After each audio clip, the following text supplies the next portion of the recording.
I love sugar. I really do. And sugar has defined most of my life. But not all my experience as an entrepreneur have been sugar-coated.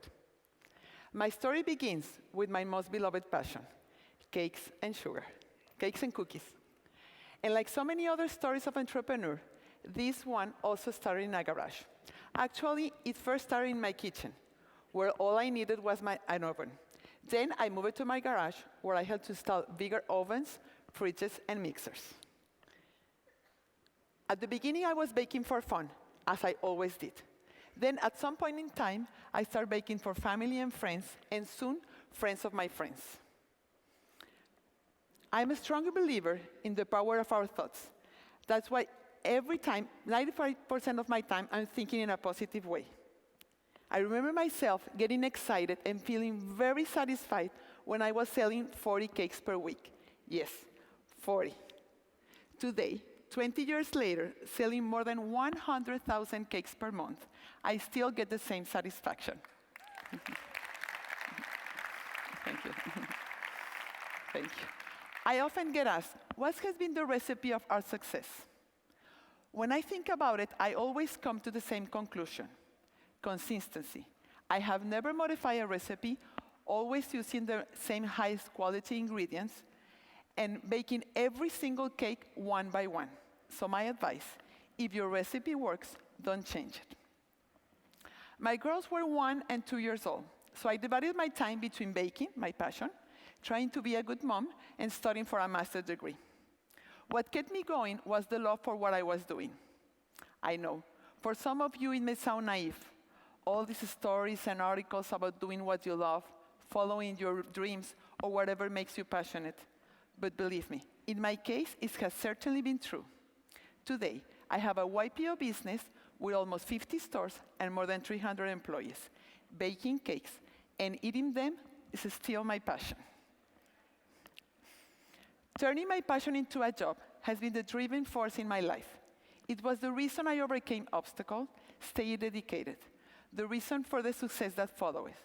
It is the same reason why until today I have never considered selling my business to a bigger company despite several offers.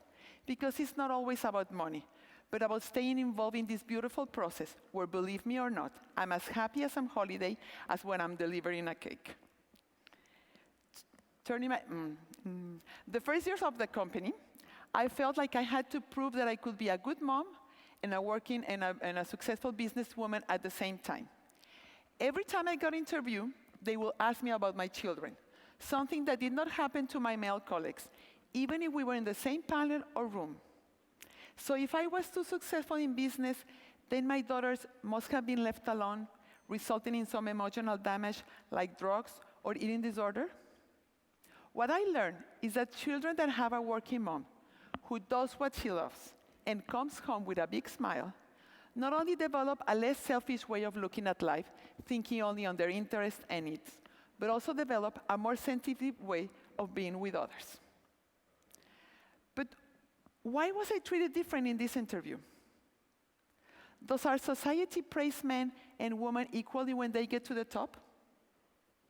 Does women and men live success in the same way? Could it be possible that money has a hidden gender? Clara Coria, an Argentina writer, wrote a book called Money, Hidden Sex. According to her, money has a hidden gender and is masculine. This is the reason why some women, when they get to the top, they feel they are not judged by society, friends, and family surrounding them, as if they're doing something wrong, trespassing a frontier only men should go. This is also the reason why some women feel success as something forbidden. What I have learned is that success is something we have to experience personally, and that we have to be the protagonist of our own story. For me, everything changed the moment I convinced myself that it was possible and legitimate to follow my passion, and that being a successful businesswoman was an attractive and respectful way of life for me. At the beginning of my career, I too, like many of you, was very much concentrating on growing the business, opening new stores, and launching new products. But soon enough, I realized that abundance comes when you offer more.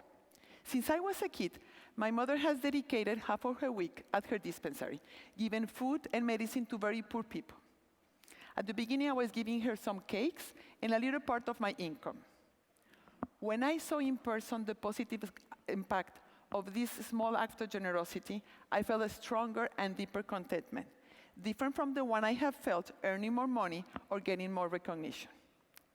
Later on, I was approached by more and more charity associations who also needed cakes for any type of celebration. And this is when the positive cycle started. The more cakes I gave, the more cakes I sold. What also defines my way of making business is the closeness and genuine care I have for my employees.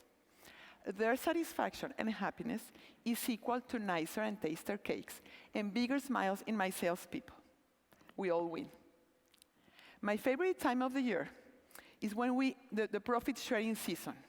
It makes me feel so good to see their faces, to know they will use this small part, this extra part of money to pay a better education to their children, or maybe to pay part of their house or their car.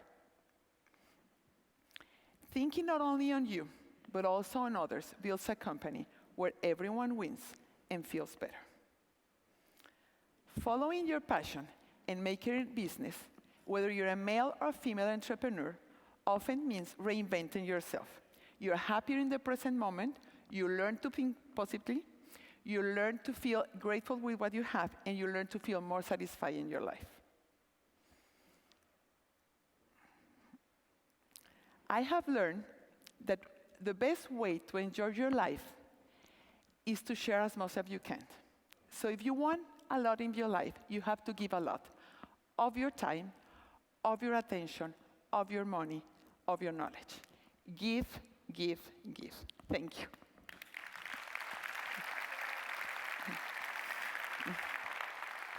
I forgot.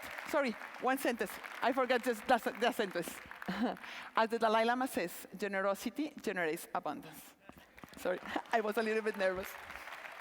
Thank you. Did everybody here say she loves sugar? I love sugar too, yes. And I love my job because I get to kiss all the pretty ladies on stage. Okay, so 2 questions. Okay. And it starts off with, I have seen that one of your leadership characteristics is your positive attitude. Well, I think everybody's seen a positive attitude, right? Yes. So here's the rest of it. Is there someone in this journey who has influenced you? Yes, my dad. Since I was a girl, he has always told me that I could do anything I wanted, that I could achieve anything I wanted. And I was not an A-straight student, but he will always keep me saying that, and I believe him. So please encourage yourself, to your daughters and your sons, to feel secure about yourself. Last month I learned that the most important characteristic of an entrepreneur is self-esteem. You have to believe in yourself when nobody does. So that's what our job as parents is. To grow it. Okay, question number 2. A lot of people want to know the same thing. With baking all those cakes, why aren't you fat? They give me the question to ask. I always get at the same question. Because I swim every morning, and because I'm a strong believer on the balance in life. And I think we have to have time for your family, time for working and eating cakes, time for making sport, and time for a spiritual life. Thank you.